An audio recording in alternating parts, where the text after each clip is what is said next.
Hello my dear student, कैसे हो आप लोग और कैसी चल रही है आप लोगों की तैयारी। स्टूडेंट, आज के इस वीडियो में हम क्लास 12 इकोनॉमिक्स अर्थशास्त्र का एक वायरल मॉडल पेपर आप सभी के लिए लेकर आया हूं।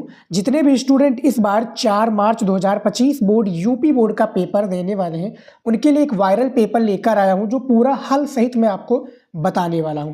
तो जितने भी स्टूडेंट इस बार 2025 में पेपर देने वाले हैं एक बार ये वीडियो शुरू से लेकर लास्ट तक जरूर देखिएगा स्टूडेंट, क्योंकि इसमें बताए गए जितने भी क्वेश्चन हैं आपके इस बार 4 मार्च के पेपर में पूछे जाएंगे। ठीक है, वायरल पेपर है और सेम टू सेम 100% ऐसे ही पेपर आपके बोर्ड परीक्षा में पूछे जाएंगे। सेम टू सेम पेपर का पैटर्न ऐसे ही रहेगा जो इस वीडियो में बताने वाले हैं, और इसमें बताई गई जितने भी क्वेश्चन आपके इस बार पेपर में 100% आएगा, ये गारंटी है स्टूडेंट। ठीक है, तो देखिए 2025 का ये पेपर है अर्थशास्त्र। यहाँ पर आप देख सकते हैं पेपर कोड भी आप लोग यहाँ पर देख सकते हैं 900 SR पेपर कोड है। उसके बाद में देखिए इकोनॉमिक्स जो कि क्लास 12 का रहता है 100 नंबर का पूर्णांक होता है। ठीक है, समय आपको दिया जाएगा 3 घंटा 15 मिनट, यानी 3 घंटा पेपर को हल करने के लिए, और जो 15 मिनट सभी को पता होगा भैया कि पेपर को अच्छे से पढ़ने के लिए 15 मिनट दिया जाता है।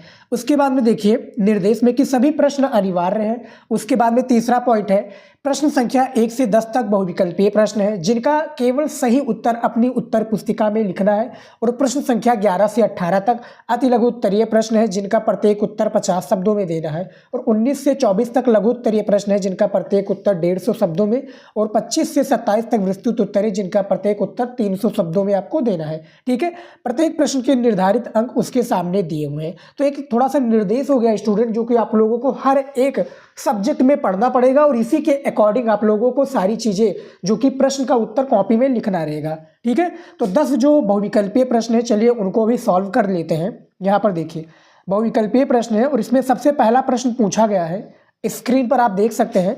दिया क्या हुआ है कि निम्नलिखित में कौन सा व्यष्टि अर्थशास्त्र का विषय नहीं है, यानी इनमें से कौन सा एक है इन चारों ऑप्शंस में से जो कि व्यष्टि का एक प्रकार से अर्थशास्त्र व्यष्टि अर्थशास्त्र का विषय नहीं है, तो वो आपका राष्ट्रीय आय हो जाएगा स्टूडेंट। यानी इनमें से पहले का सी ऑप्शन आपका बिल्कुल करेक्ट आंसर हो जाएगा।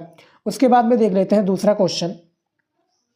देखिए दूसरा क्वेश्चन है कि उपभोक्ता की आय में वृद्धि होने के साथ साथ निकृष्ट वस्तुओं की मांग में क्या होता है स्टूडेंट, क्या वृद्धि होती है या गिरावट होती है या अज्ञात रहती है या स्थिर रहती है। तो इनमें जो राइट आंसर हो जाएगा स्टूडेंट, यहाँ पर देखिए क्वेश्चन हमारा कंप्लीट हो गया है। देखिए यहाँ पर कि उपभोक्ता की आय में वृद्धि होने के साथ साथ निकृष्ट वस्तुओं की मांग में गिरावट यानी होती है, यानी कमी होती है, तो दूसरे का भी ऑप्शन आपका बिल्कुल सही हो जाएगा। उसके बाद में देख लेते हैं, ये सारे क्वेश्चंस इंपॉर्टेंट है और स्टूडेंट आपसे रिक्वेस्ट है कि इन सभी क्वेश्चंस को आप लोग तैयार कर लीजिए। तीसरा क्वेश्चन दिया हुआ है कि जब औसत लागत में वृद्धि हो रही हो सीमांत लागत औसत लागत की तुलना में क्या होगी, कम होगी या शून्य या बराबर या अधिक। तो इनमें से आपका अधिक हो जाएगा स्टूडेंट। अब यहाँ पर देखिए मैं अधिक लिख देता हूँ। अभी हमारा क्वेश्चन कंप्लीट है। देखिए कि जब औसत लागत में वृद्धि हो रही हो तो सीमांत लागत यानी औसत लागत की तुलना में अधिक होगी, तो तीसरे का ए ऑप्शन आपका बहुविकल्पीय का राइट आंसर हो जाएगा। उसके बाद में देखिए 4 नंबर क्वेश्चन स्क्रीन पर दिया हुआ है कि निम्नलिखित में कौन सा लागत वक्र यू आकार का नहीं होता, यानी यू आकार का जो नहीं होता है, इन चारों में से नहीं होता, ये आपका राइट आंसर कौन सा हो जाएगा, ये आपका हो जाएगा औसत स्थिर लागत, यानी डी वाला ऑप्शन आपका बिल्कुल सही ऑप्शन हो जाएगा स्टूडेंट। ठीक है, उसके बाद में देखिए 5 नंबर बहुविकल्पीय प्रश्न यहाँ पर दिया हुआ है कि पूर्ण प्रतिस्पर्धात्मक बाजार में होते हैं, तो पूर्ण प्रतिस्पर्धात्मक बाजार में क्या होते हैं स्टूडेंट, आपका 5वें का आपका राइट आंसर क्या हो जाएगा, 5वें का बी राइट आंसर हो जाएगा, यानी पर्याप्त क्रेता और विक्रेता। यानी पूर्ण प्रतिस्पर्धात्मक यानी प्रतिस्पर्धात्मक बाजार में पर्याप्त क्रेता और विक्रेता होते हैं, यानी खरीदने वाले और बेचने वाले दोनों होते हैं। उसके बाद में देखिए 6 नंबर क्वेश्चन यहाँ पर देखिए दिया हुआ है कि यदि किसी कीमत पर बाजार पूर्ति बाजार मांग से अधिक है तो उस कीमत पर बाजार में कहलाती है, क्या कहलाती है स्टूडेंट, वो अधिपूर्ति कहलाती है, यानी आंसर सी हो जाएगा राइट आंसर। अब यहाँ पर मैं लिख देता हूँ अधिपूर्ति। अभी हमारा क्वेश्चन कंप्लीट हो जाएगा। ठीक है, ये देखिए अब यहाँ पर देखिए कि यदि किसी कीमत पर बाजार पूर्ति बाजार मांग से अधिक है तो उस कीमत पर बाजार में अधिपूर्ति कहलाती है। तो क्वेश्चन हमारा कंप्लीट हो गया ना। उसके बाद में देखिए 7वां क्वेश्चन कि समष्टि अर्थशास्त्र को एक पृथक अध्ययन की शाखा के रूप में स्थापित किया गया था। कब किया गया था, तो 7वें का आपका राइट आंसर ए हो जाएगा स्टूडेंट, यानी यहाँ पर राइट आंसर क्या हो जाएगा, देखिए जे.एम. केन्स द्वारा। अब आप लोग कमेंट में, आपसे रिक्वेस्ट है कि कमेंट में इनका पूरा नाम बताइए कि जे.एम. केन्स का पूरा नाम क्या है। ठीक है, आप लोग इकोनॉमिक्स के स्टूडेंट और तैयारी भी बहुत अच्छे से कर रहे हैं, तो इनका आप लोग नाम बताइए। उसके बाद में देखिए अगला क्वेश्चन 8 नंबर स्क्रीन पर देखिए दिया हुआ है कि सकल निवेश बराबर है, यानी सकल जो निवेश बराबर क्या है, क्या शुद्ध निवेश है, ठीक है, या शुद्ध निवेश प्लस मूल्यह्रास है, या शुद्ध निवेश प्लस मूल्यह्रास, या शुद्ध निवेश यहाँ पर देखिए गुणे माइनस है, उसके बाद में प्लस फिर माइनस, इस तरह से इसका एक प्रकार से निवेश का दिया हुआ है पूरा ऑप्शन। तो इनमें से जो राइट आंसर हो जाएगा स्टूडेंट, शुद्ध निवेश प्लस मूल्यह्रास हो जाएगा राइट आंसर। अब यहाँ पर आप दिखाइए शुद्ध निवेश प्लस मूल्यह्रास दोनों में दिख रहा है, तो बताइए इनमें से राइट आंसर क्या हो जाएगा। इनमें से राइट आंसर सी वाला हो जाएगा राइट आंसर। ठीक है स्टूडेंट, शुद्ध निवेश प्लस मूल्यह्रास। अगला क्वेश्चन देख लेते हैं। यहाँ पर 9 नंबर क्वेश्चन देखिए क्या दिया हुआ है स्क्रीन पर, आप देखिए स्टूडेंट, दिया हुआ है कि निम्नलिखित में, देखिए क्या है कि निम्नलिखित में से कौन सा व्यापारिक बैंक का कार्य नहीं है। तो व्यापारिक बैंक का कार्य नहीं है वो आपका साख्य सृजन हो जाएगा। ठीक है, तो 9 नंबर का आपका बी ऑप्शन इसमें सही हो जाएगा। उसके बाद में देखिए 10 नंबर क्वेश्चन स्क्रीन पर देखिए दिया हुआ है कि प्रभावी मांग की संकल्पना किसने दी थी। तो जो प्रभावी मांग की संकल्पना है स्टूडेंट, ये किसने दी थी, किसने दी थी, यानी इनमें से डी राइट आंसर हो जाएगा। यानी 10 नंबर का डी ऑप्शन आपका बिल्कुल सही हो जाएगा।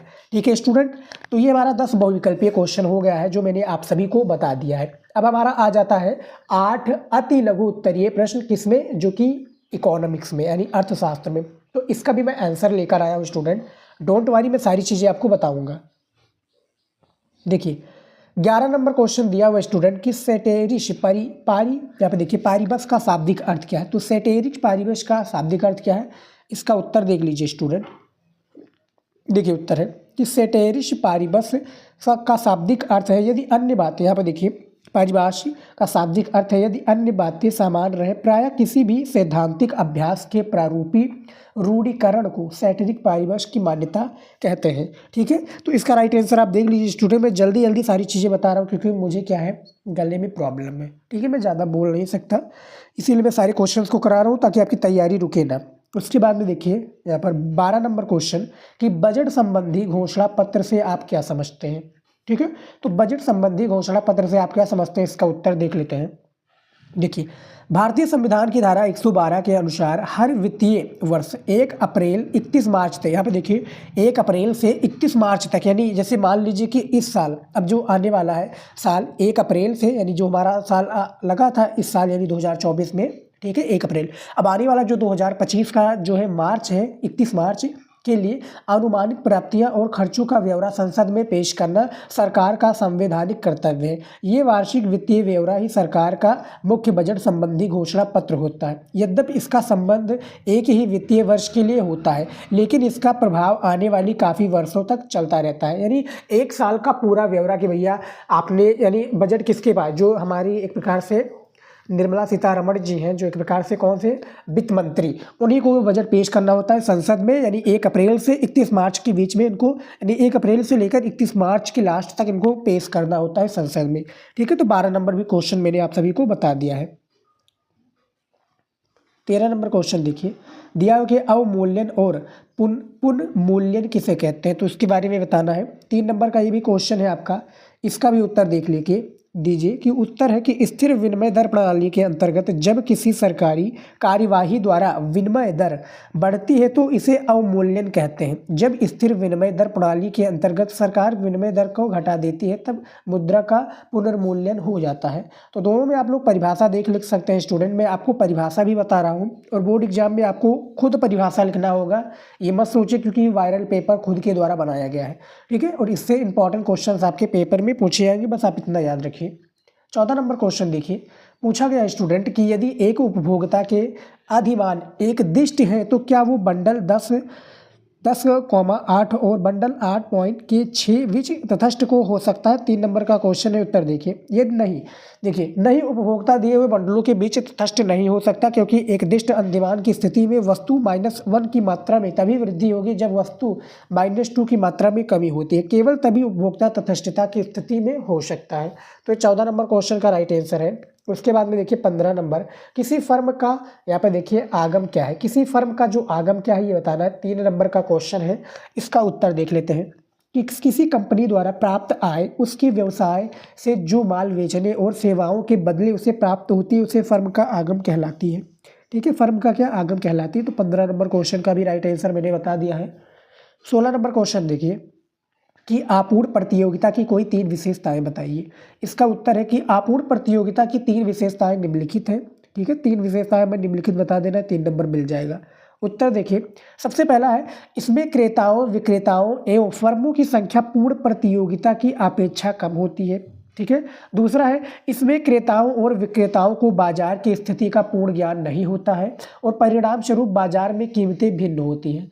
तीसरा पॉइंट है इसमें वस्तु विभेद होता है, प्रत्येक फर्म अपनी वस्तु की कीमत यहाँ पे देखिए वस्तु की बाजार मांग में अलग है, यानी प्रत्येक फर्म अपनी वस्तु की बाजार मांग में अलग पहचान बनाने के प्रयत्न करती है।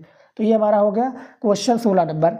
अब 17 नंबर क्वेश्चन देख लेते हैं, क्या दिया हुआ है कि समर्थन कीमत से क्या अभिप्राय है। हमें यहाँ पर परिभाषा देना है स्टूडेंट। तो उत्तर देखिए कि समर्थन कीमत सरकार द्वारा उत्पादन की खरीद के लिए किसानों को प्रदान की जाने वाली सुनिश्चित न्यूनतम कीमत होती है। प्रायः ये संतुलन कीमत के ऊपर होती है। ये कीमत किसानों को उनकी आय को विनियमित करने के लिए प्रदान की जाती है। ठीक है, उसके बाद में देखिए 18 नंबर क्वेश्चन कि समष्टि अर्थशास्त्र के 2 घटक बताइए। इसका उत्तर देखिए कि समष्टि अर्थशास्त्र के 2 घटक निम्नवत हैं। अब वो कौन कौन से देखिए, सबसे पहला है उत्पादन और रोजगार के संतुलन स्तर से संबंधित सिद्धांत। ठीक है, और दूसरा है अर्थव्यवस्था में कीमत व्यवहार यानी मुद्रास्फीति एवं अस्फीति से संबंधित सिद्धांत। ठीक है, तो ये 18 नंबर भी क्वेश्चन हमारा पूछ जो गया था कि समष्टि अर्थशास्त्र के 2 घटक बताइए, जो आपका खंड खा वाला है चैप्टर, फर्स्ट चैप्टर, उसी से लिया गया क्वेश्चन है आपका। तो टोटल 8 क्वेश्चन था, इसका भी मैंने स्टूडेंट आप लोगों को आंसर दे दिया है। ठीक है, अब चलिए देख लेते हैं लघु उत्तरीय प्रश्न को, जो कि टोटल 6 क्वेश्चन होता है स्टूडेंट, और आपका एक एक नंबर यानी एक जो क्वेश्चन होता है वो 6 नंबर का पूछा जाता है। तो इसका भी मैंने आंसर दे दिया, आप लोग तैयार कर लीजिएगा। क्वेश्चन दिया हुआ 19 नंबर क्वेश्चन कि मांग के नियम से आप क्या समझते हैं, एक उदाहरण और चित्र की सहायता से इसे समझाइए। तो इसको समझाना है, क्वेश्चन बैंक में इसका आंसर मिल जाएगा। 20 नंबर क्वेश्चन है कि पैमाने के प्रतिफल से आप क्या समझते हैं, इसका भी आप लोगों को परिभाषा दे देना है। 21 नंबर क्वेश्चन है कि अनिधिमान वक्र क्या है, एक उदाहरण और चित्र की सहायता से इसे समझाइए। ठीक है, इसको भी समझाना है। 22 नंबर क्वेश्चन है कि मुद्रा को परिभाषित कीजिए, ये भी 6 नंबर का क्वेश्चन है। 23 नंबर क्वेश्चन है कि उपभोग प्रवृत्ति से आप क्या समझते हैं। ठीक है, यानी जो उपभोग प्रवृत्ति है इससे आप क्या समझते हैं, एक उदाहरण और चित्र की सहायता से इसे भी समझाइए। 6 नंबर का क्वेश्चन हो गया। 24 नंबर क्वेश्चन देखिए स्टूडेंट, दिया हुआ है कि भुगतान संतुलन और व्यापार संतुलन में क्या अंतर है, समझाइए। तो इसको भी आपको समझाना पड़ेगा। ठीक है, तो टोटल 6 क्वेश्चन था, जो कि इसको भी आप लोगों को बता देना है। अब यहाँ पर देखिए हमारा आ चुका है विस्तृत उत्तरीय क्वेश्चन, जो कि टोटल देखिए कितने क्वेश्चन है पूरा आपको पता चल जाएगा। 25 नंबर क्वेश्चन है कि एक उपभोक्ता को संतुलन उस बिंदु पर होता है जिस पर उसकी बजट रेखा उच्चतम अनिधिमान वक्र को स्पर्श करती है, आरेखों की सहायता से समझाइए। ये भी 10 नंबर का क्वेश्चन है। अथवा करके पूछा जाएगा कि मांग की लोच से आप क्या समझते हैं, मांग की लोच को मापने की किसी एक विधि को समझाइए। ठीक है, उसके बाद में देखिए यहाँ पर 26 नंबर क्वेश्चन की राष्ट्रीय आय को परिभाषित कीजिए, राष्ट्रीय आय की गणना करने के किसी एक विधि को विस्तार से समझाइए। 10 नंबर का क्वेश्चन है। अथवा करके दिया हुआ कि किसके पूर्ण रोजगार सिद्धांत का विस्तार से समझाइए। तो इसको भी आप लोग कर सकते हैं। उसके बाद में देखिए 27 नंबर क्वेश्चन कि अल्पकालीन पूर्ण प्रतियोगिता बाजार में फर्म संतुलन की विभिन्न दशाओं की व्याख्या कीजिए। 10 नंबर का क्वेश्चन है। अथवा करके दिया हुआ है कि उत्पादन लागत का अर्थ लिखिए और चित्र की सहायता से औसत लागत तथा सीमांत लागत को समझाइए।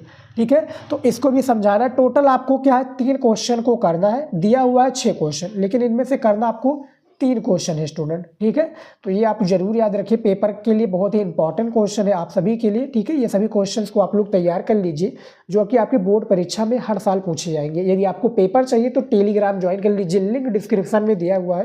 ठीक है, टेलीग्राम और इंस्टाग्राम पर फॉलो कर लीजिए, नहीं किए हुए हैं तो पेपर में दे दूंगा स्टूडेंट। हालांकि मैंने एक वीडियो और बनाया है जो कि टॉपिक पर वीडियो, तो वो जरूर आप लोग देख लीजिएगा। तो फिलहाल स्टूडेंट इस वीडियो में इतना ही, मिलता है नेक्स्ट वीडियो में। जय हिंद।